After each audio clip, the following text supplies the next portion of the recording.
to QI, where tonight's show will be great, because our theme is greatness itself. Let's meet four giants of the game show genre. Great Scott, it's David Mitchell. Great balls of fire, Sean Locke.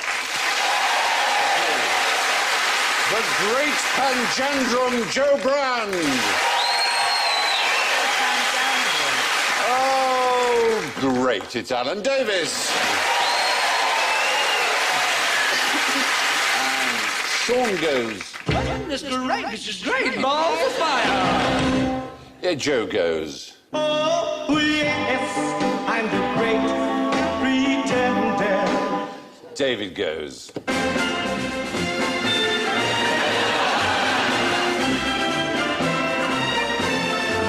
Oh, I just want to hear that for the rest of the evening, actually. And Alan goes.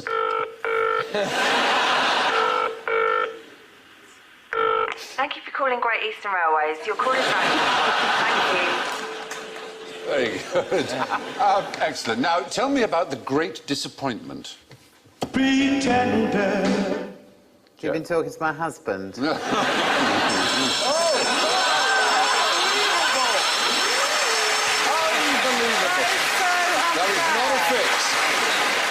How predictable you are. I am. Joe Brand. Yes, the great disappointment. Was it something that afflicted many people? Well, it was a surprisingly large number. When one thinks of expectations, for example, I mean, really delirious excitement about some enormous happening that will take place in the world, or a rebirth. A second coming is exactly right. And then there wasn't one. Well, amazingly. There's a man called William Miller who discovered, by close scrutiny of the Bible, that Christ would come back in 1844 and scourge the world and clean the sanctuary, in the words of Daniel 8:4. And it wasn't like a minor cult. There were over 1 million Millerites who believed this. They sold their property, they sold their farms, they gave up everything, and they believed that it was all going to happen. And newspapers believed it. All kinds of people believed it. Their confidence was such that one man threw himself off a barn at exactly midnight, convinced that he would be scooped up and saved. He wasn't. You'll be astonished. Got a doctor. Yeah, and this... Jesus is here. No, I need a doctor.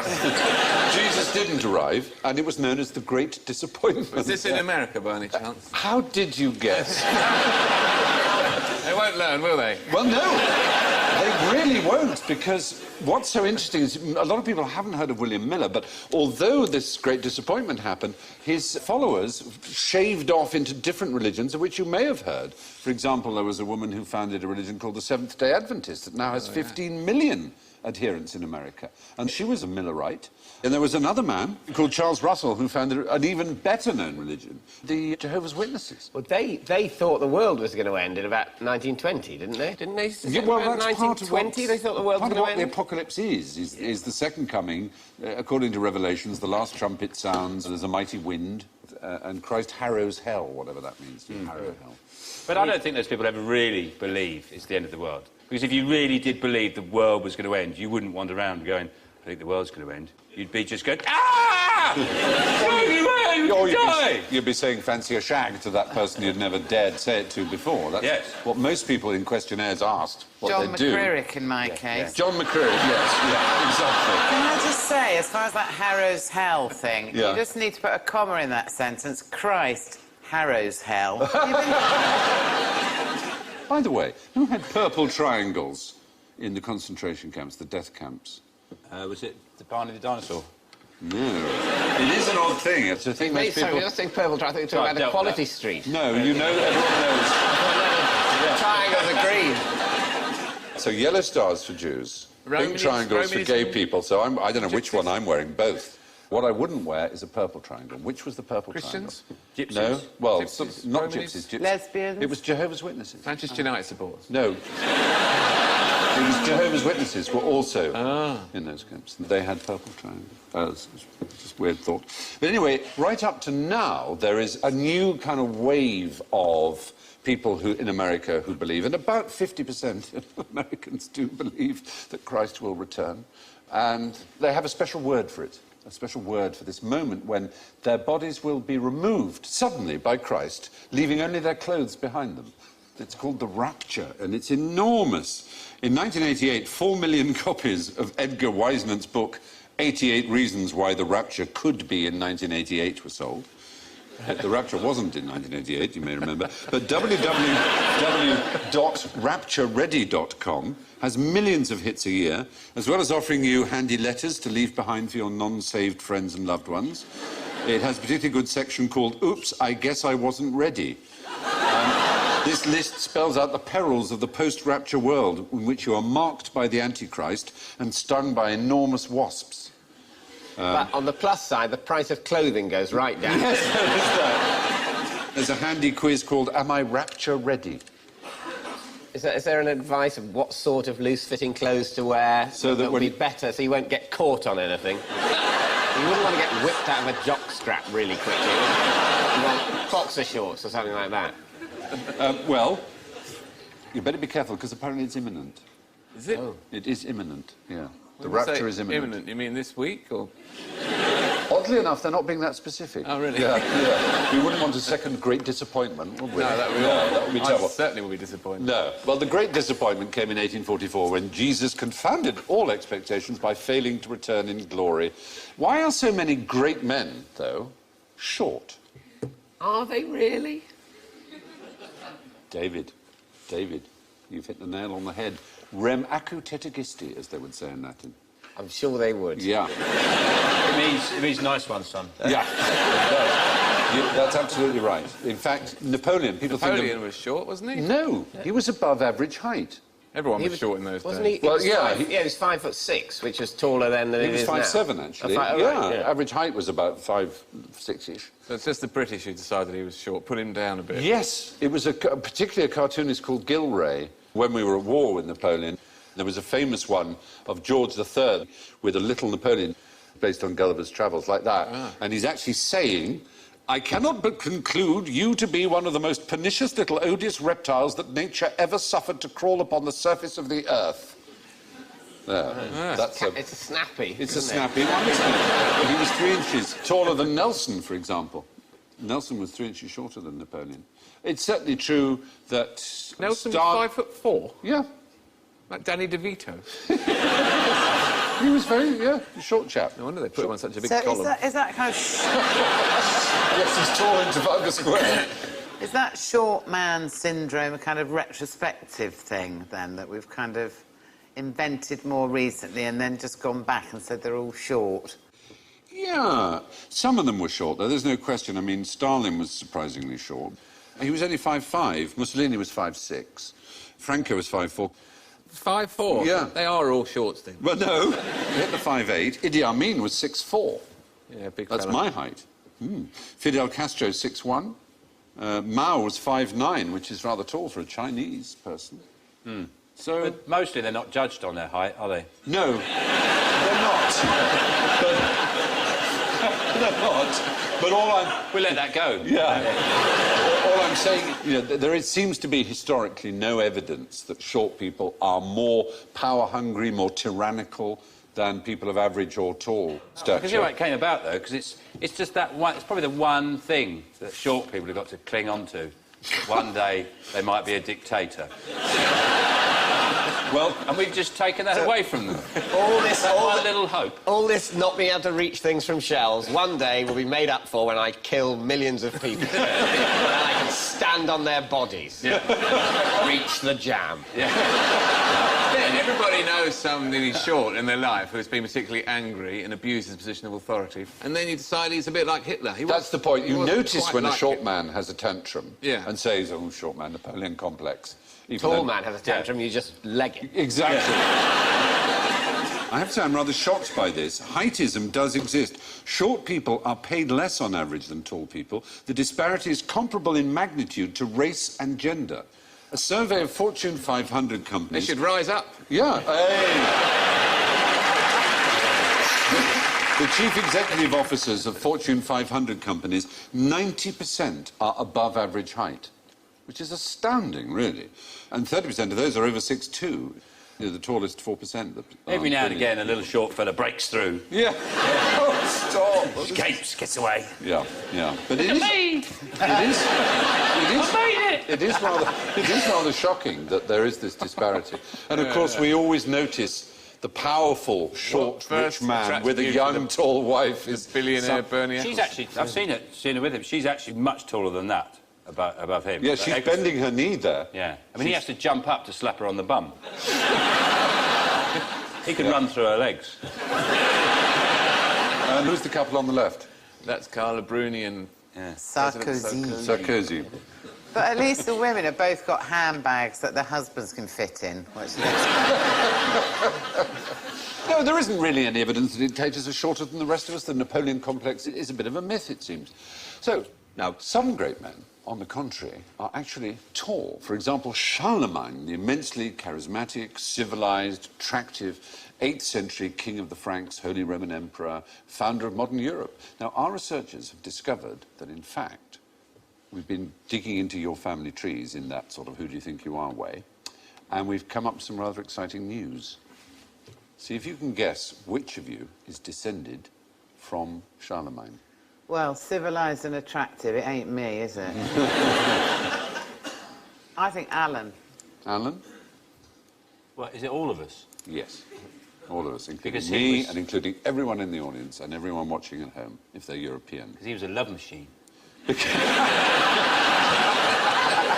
It's just mathematically certain. The fact is, you know how you have, obviously, everyone has 2 parents and 4 grandparents, 8 great-grandparents. It's that grain of rice on the chessboard thing, 8, 16. By the time you get back to the generations, just in the 13th century, you have more direct ancestors than there have ever been human beings.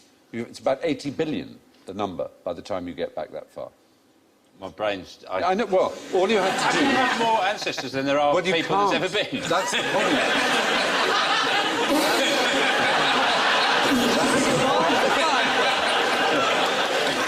The point is you can't. The point It was is we bound to have happen on this show one shared day. ancestors. Oh, I see, right. The point is they Christ, have to that's be all- shared.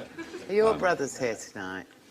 Sorry? Are your brothers here tonight? I've only got one brother, Oh, right. and he's not. I was going to say Phil and Grant. I thought they might be related to you. Well, they will be. Brothers, wouldn't that be great if they were your brothers? Wouldn't you love it? It'd be a problem with that because they don't exist. I think that would be weird to find out you were related to someone fictional. You'd start to doubt your own existence. Apparently, we all are. Yeah. Charlemagne's not fictional, he's just No, historical. all our ancestors are... All our 80 billion ancestors... Not all of them, obviously. We've got 80 billion ancestors, Exist. one of them's got to be Winnie the Pooh.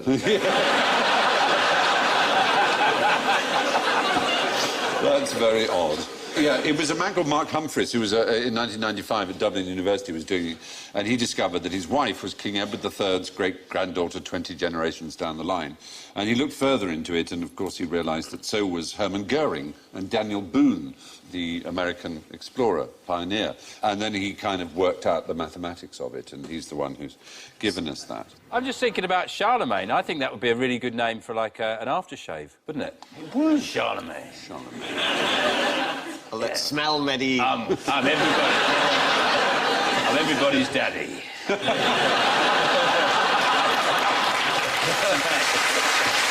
Oh, very true. We're all related to Charlemagne, it seems. Computer models have shown that anyone living in the 8th century who had plenty of children and grandchildren is likely to be related to everyone living in Europe today. So tell me, what good did the Great Fire of London do? Pretender. I'm risking it here, but I don't care. Wiped out the plague. Oh, dear It was taught in school, so you've got every reason to think it, but it's just simply not true. There's no evidence whatsoever. Apart from anything else, the plague was already over. Well, yeah, but it wiped out the conditions in which it could have come back. Not really, because the plague was mostly in the suburbs, not in the city. The city was not the place that was most affected by the plague, but it was the place that was destroyed by the fire. By the time September 1666 happened, which was the fire, there were very few deaths. It had gone down to... It had almost ended. No one quite knows why it ended, but it certainly wasn't the fire. Did it make it easier for them to knock down a load of places that they had their eye on? Essentially, that's the point. It gave the chance to Christopher Wren to get some church building done, especially St Paul's, of course. They had lots of grandiose plans about turning London into a grid or a spiral or that, and then they kind of thought about it for ages and then went, put it back as it was. Yes. You know, all squiggly lines and weird corners, please. Yeah, which we love. It is one of the Well, nice- yeah, but I think Christopher Wren was a bit depressed about it. Yeah. Well, the best thing about the Great Fire of London was that it got Wren an opportunity to build St Paul's. What it didn't do was clear the city of plague, however. Now, Samuel Pepys famously buried his Parmesan cheese to protect it from the Great Fire. But why does cheese taste better when it's grated?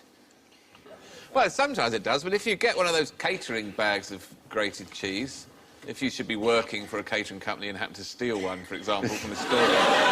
Yes. What sort of twit would do that?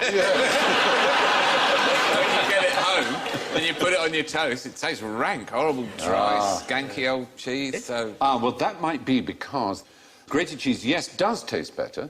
Only freshly grated. Yeah, freshly grated. It's got more surface area for the Better tongue. or stronger? Well, there's more intense. That's absolutely right. Well, what about Parmesan? Yeah. When that's grated, that smells of what? Cheese. No. Have you not noticed? Vomit. Vomit, yeah. Yeah. It does smell of vomit. And, I mean, it really does. It has two short-chain fatty acids called butyric and isovaleric acid. They're sort of sweaty feet chemicals that body odour and various other things have. And interestingly, human beings being what they are, if you have two bottles of the same, those two fatty acids in them, so identical smell, and you label one Parmesan and you label the other one vomit, people will say, oh, I quite like that one with the Parmesan, and the other one they go, yeah, like that. I've always seen the thing about Parmesan, you know when you buy Parmesan, I've never understood why it has a sell-by date on it. Because it just never goes off, does it? You could put it on a rooftop in Nairobi for a year. It just did nothing. Why do they have to have a sell-by date? So that you will destroy it and buy some more. It's like they say, you buy cheese at the supermarket and it says consume within 2 days of opening or something. Yes, and it's a what cheese is that's... the vast amount of... How much cheese do you think I'm going to get through? Yeah. Why? It's fine. Yeah. They know it's fine. Plus it has a label on it saying 20 years aged. Yeah, So, I mean, exactly. And what, you've sold 2 days before it's completely inedible and you sell it to me. It is true. It's gone off already. I mean, cheese, basically, hasn't it? Well, that's its point, exactly. Yeah. It is the celebration of what happens when milk goes off big-time styly. Yeah. It should just... I think You should work for the Milk Marketing Board. Get some lovely English milk gone off big-time styling.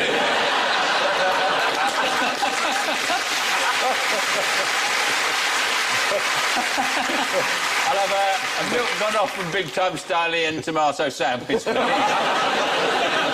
a brilliant description. That's the best description of cheese I've ever heard. I was just thinking, though, David, rather than having a sell-by date on cheese, they should just have the date that cheese becomes poisonous. And then you know when to stop eating it. Do they know that date when cheese becomes poisonous? It's a traffic light system. Is it a global thing, 2 days before the rapture? When cheese becomes poisonous. Or maybe it's the day they've worked out everyone in the world is related to Peter Andre. And they go, that's when it becomes poisonous. At which point people will happily eat it and die. Yeah.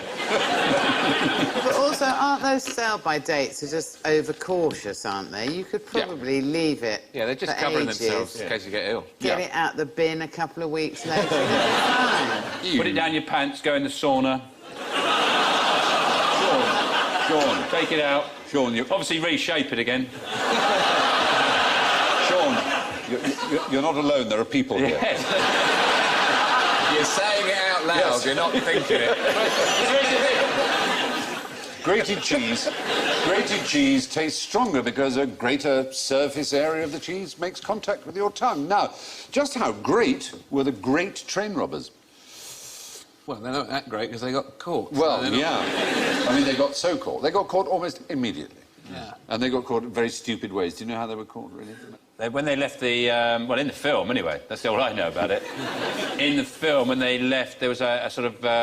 what's it called? Air traffic control tower. They left... Didn't they... They leave that in the film? Oh, I'm mixing it up with Herbie Rides Again. Yeah. I think you may be. No, this was a train robbery, not a plane robbery. Honestly, for a minute, I did think I plane knew what it robbery. was. This was in Buckinghamshire in 1963, August the 8th, 1963, the great train robbery. It was a lot of money. About £40 million worth in our terms. Did they know it was on there, or did they get lucky? Oh, no, they knew. It was planned. It was a Tipped off. travelling post office train, and it was £1 and £5 and £10 used notes that were on their way to be burned, so they felt like they were just liberating it, you know. But when they got caught, they went to this farm and played Monopoly using the stolen money as their Monopoly money, and then they cleared out and left their fingerprints over everything, over all the Monopoly set. And they were all, you know, they all had form. They were all, you know, known blaggers. So they were just rounded up, all 12 of the gang of 15. One was acquitted, 2 were never caught. They were pretty inept, is the answer, basically.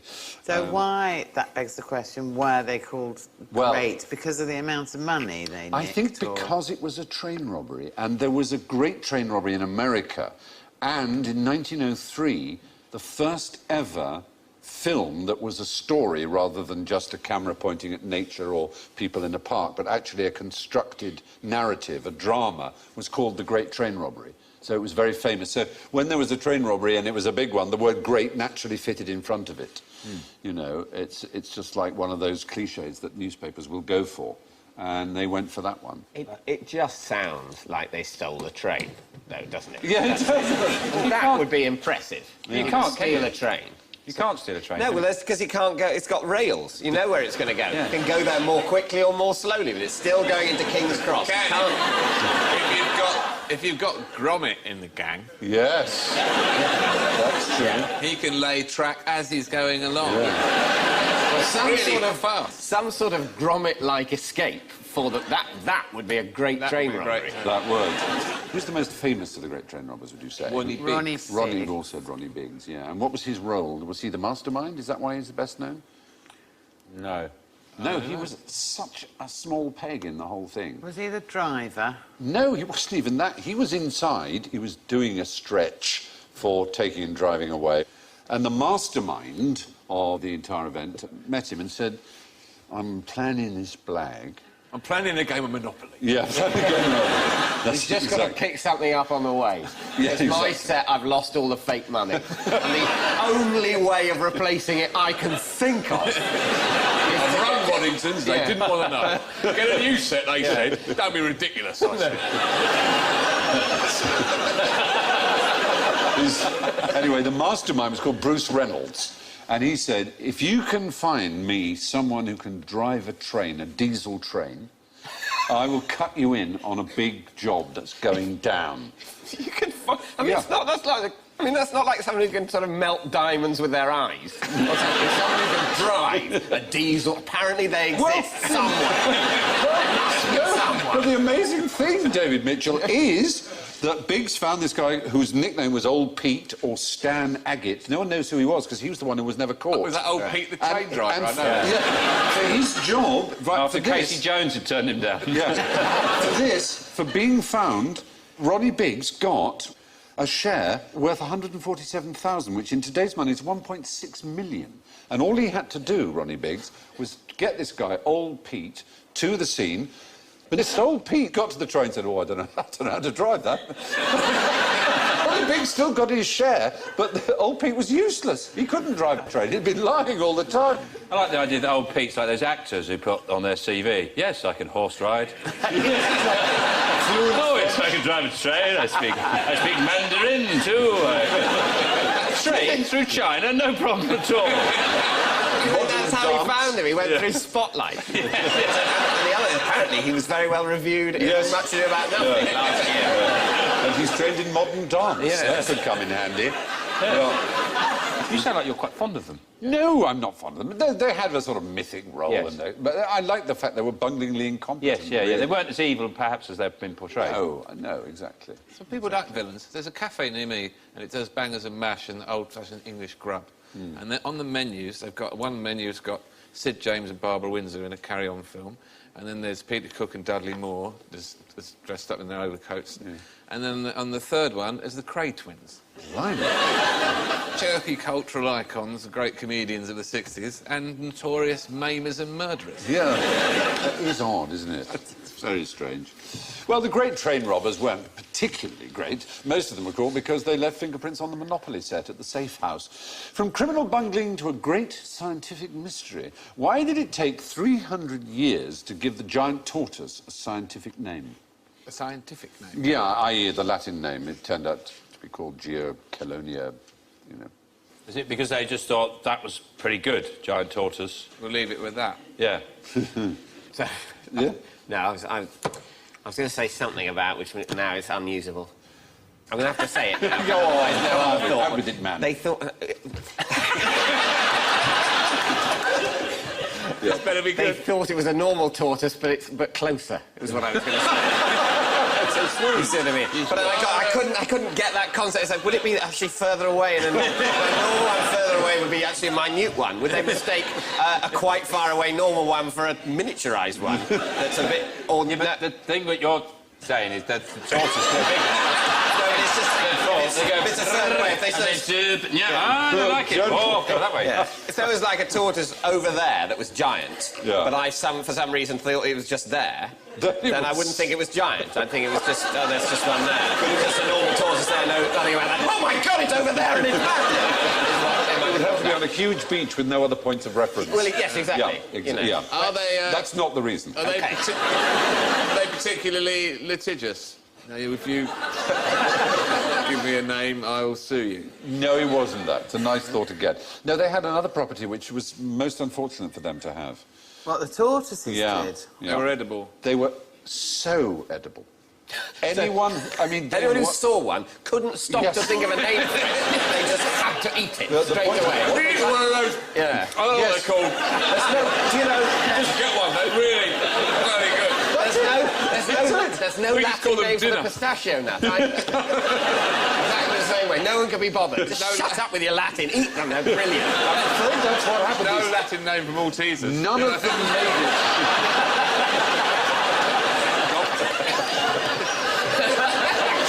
It's kind of true. None of them made it to London. None of them made it to Europe. Now this time, we're going to take it and we'll They take had- London Chuck done it, it. leave it. No. However, I'm taking it back. People getting up in the... Ferry coming into Dover, there's a bloke going...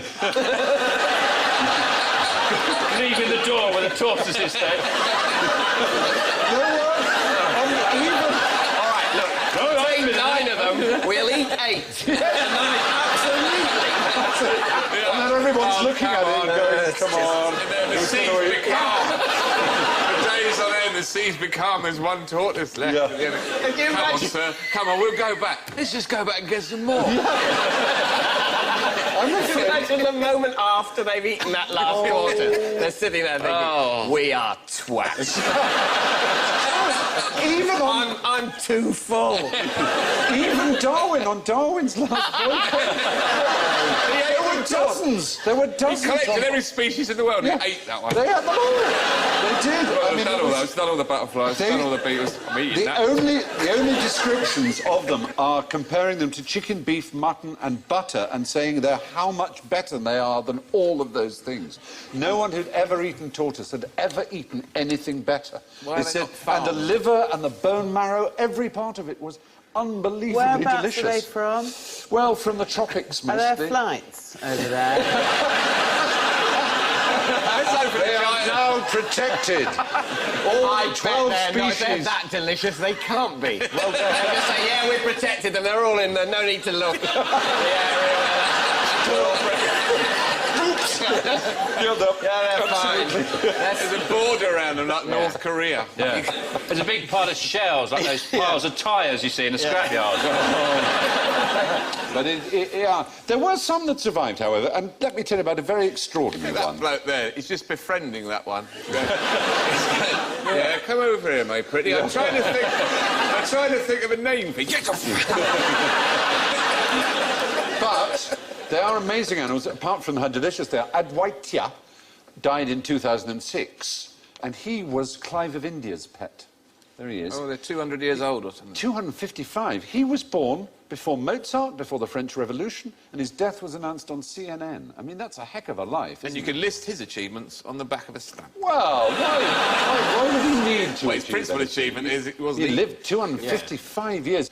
People think probably the oldest living creature because they don't live so long out of captivity like most animals, and he was, well cared for. But that is a pretty astonishing It is quite... lifespan. So it lived 255 years and is massive. I mean, I've achieved 50% of that. That's great.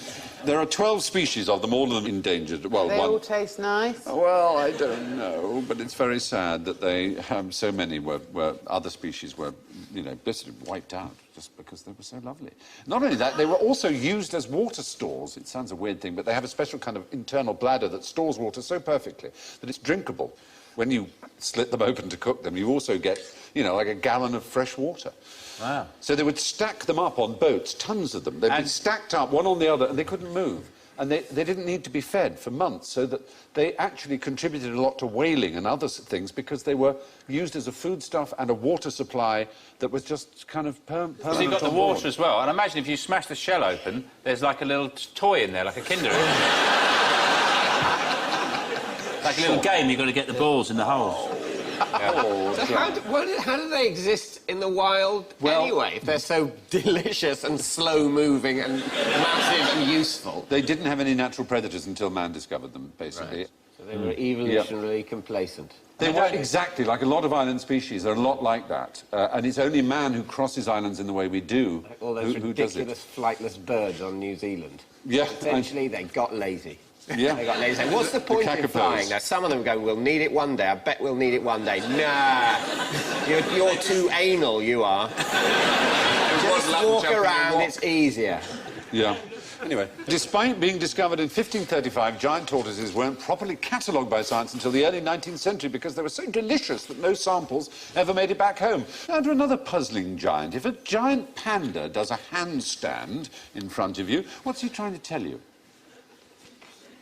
Put some money in the hat. Oh, nice thought. He's a human in a costume. Pandas... Go away, come nearer, be afraid of me, leave me alone. Yes, it's that kind of thing. They have to eat 12 hours a day, so they haven't got much time for rutting and fighting. So the best they can do is they can urinate and mark out their territory. And the handstand is one of their most popular methods of urination. Would you like to see a panda? I would definitely. Doing a handstand and urinating. I'd That's quite right. like to see a Very much. bloke doing it, Yeah. actually. There he goes. Here we are. He's rather missed the tree, unfortunately. It's not a very accurate thing. No, he's supposed to hit the tree, but he's good, this missing. is going to run and run. Excellent. Yeah, it's on a loop. For a creature that is incredibly busy eating, Yeah. there are more efficient ways of pissing than that. Yeah, I suppose. know, The point is, you see, the higher you piss, the more dominant you are. So the other male comes along, and if he sniffs the wee quite low down on the tree, he thinks, it's a wuss. But if it's very, very high, he goes, whoa, I'm not going anywhere near that. That's a wuss. I'm afraid it won't count that because is he missed the tree, I'm afraid, this one. Well, he's trying to piss on the cameraman. He's doing what he Yeah. Get off my land. It's not really a proper handstand, though, is it? Well, no, He's leaning against the tree. I think that's cheating. I was expecting a proper Oh, I'm performing so panda. sorry. Well, they are, as you probably know, an endangered species. Are they delicious?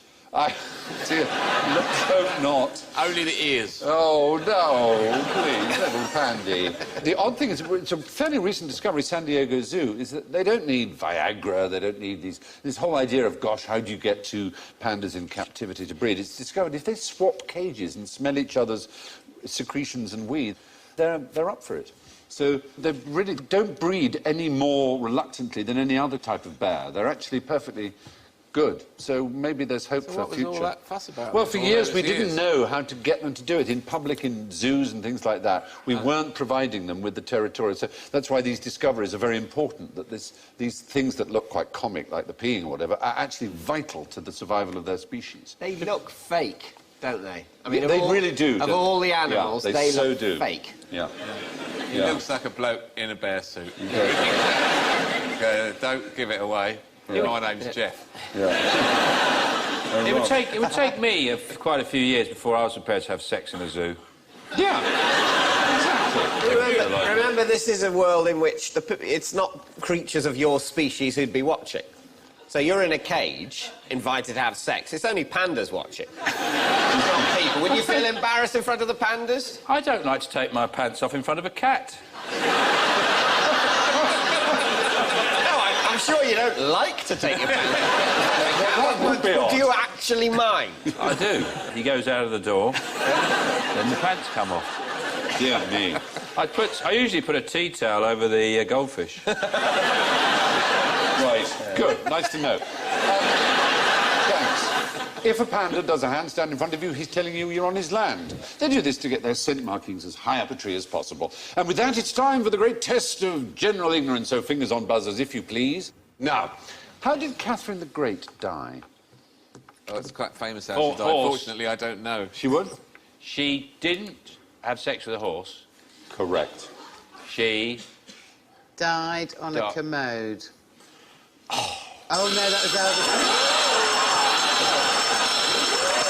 Oh, dear. Go. You're on fine form. Well, commode, Lou. There are those, of course. Elvis Presley was said to have died that way. George II died at stool. But stool? At stool is how they described it, rather splendidly, straining away. But no, Catherine, she did have a stroke on the loo, on the commode, but she died in bed. Is that a euphemism? Many Yes. ways. She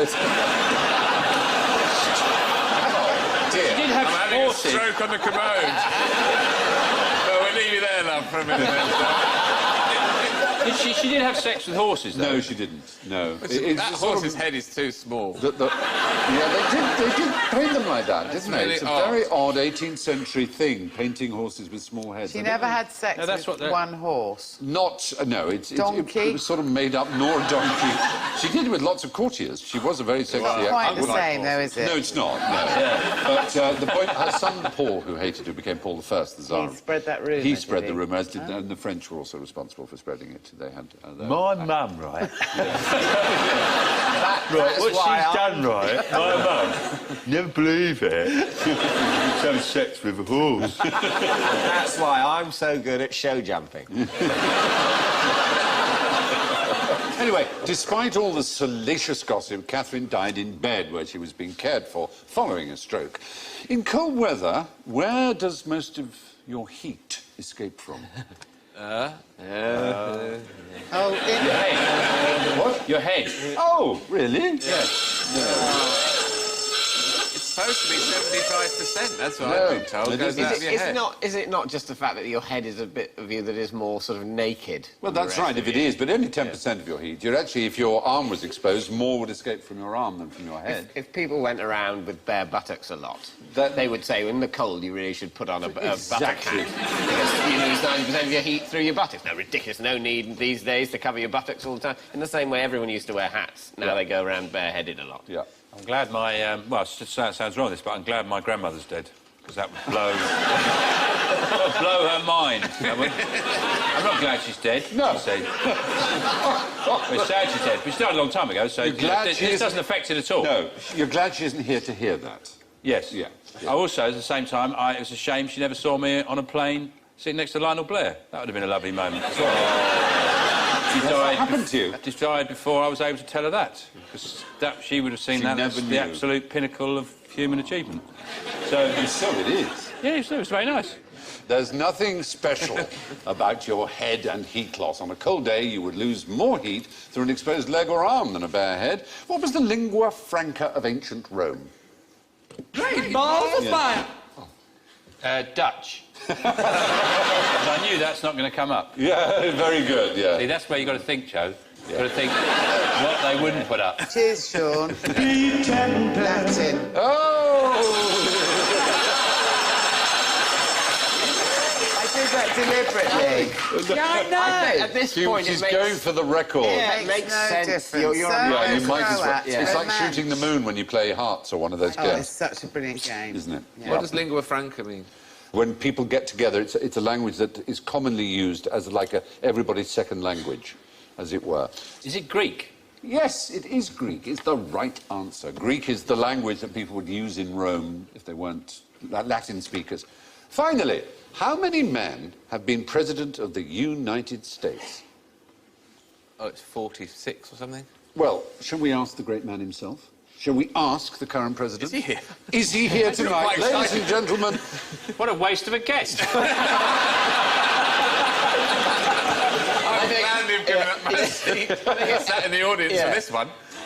here he is, the president, but which number of the United States? He's here to tell us. I thank President Bush for his service to our nation.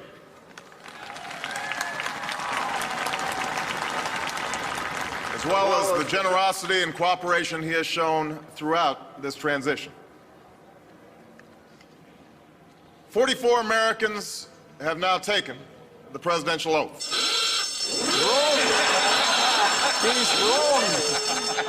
He's wrong. He made a mistake. He's only been on once and he's wrong already. He is currently known as the 44th, just as Bush was known as the 43rd, but they aren't. Bush was the 42nd and he's the 43rd. Oh. Do you know why this is? One of them was invisible. Was there someone who was president for a bit and then stopped being president? Someone else was president and came back? There was one non-consecutive president, who was the 22nd and the 24th. Why did they count him as two? That doesn't make any sense. Yet they count Clinton as one. Yeah, because his terms are Consecutive consecutive. This one was the 22nd, then Benjamin Harrison was president, and then he was the 24th. This was Grover Cleveland. I think if I was doing that, if I was setting that system up, I would have gone for the number of different men. Right? Yes. I would say, you know, that you get a new number if you're a different man. Person, exactly. Not if there was a gap. No, I know, but there's only ever been one gap, and for some reason they didn't do that. So when he took his second oath, he was called the 24th president, although he was the same man who'd been the 22nd. Well, he was actually Stalin. He was, he does look a bit like Yeah. So not only did he rule Russia, kill millions of people, he was two presidents of the United States. It's a weird system, That's a isn't CV. it? It's quite a bombshell. Now we know what he was doing in between presidents. Yeah, exactly. Barack Obama is, in fact, the 43rd person to become president of the United States because Grover Cleveland held the position twice with a 4-year break in between, making him the 22nd and the 24th president of the United States. It's a great shame, but that is the end of the show, and time to look at the scores. Well, my word, my word, my word, my word. In first place, with 4 points, it's David Mitchell. In second place, with +2, is Alan Davis. In third place, with -6, Sean Locke. Oh, thank you very much. But in fourth place, with -10, it's Barack Obama. Barack, where are you? -10, which means tonight in fifth place, with a very impressive -46, Joe Brand.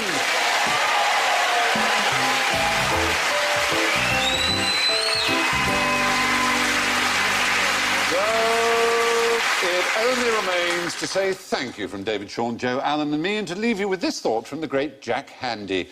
Before you criticise someone, you should walk a mile in their shoes. That way, when you criticise them, you'll be a mile away, and you'll have their shoes. Good night.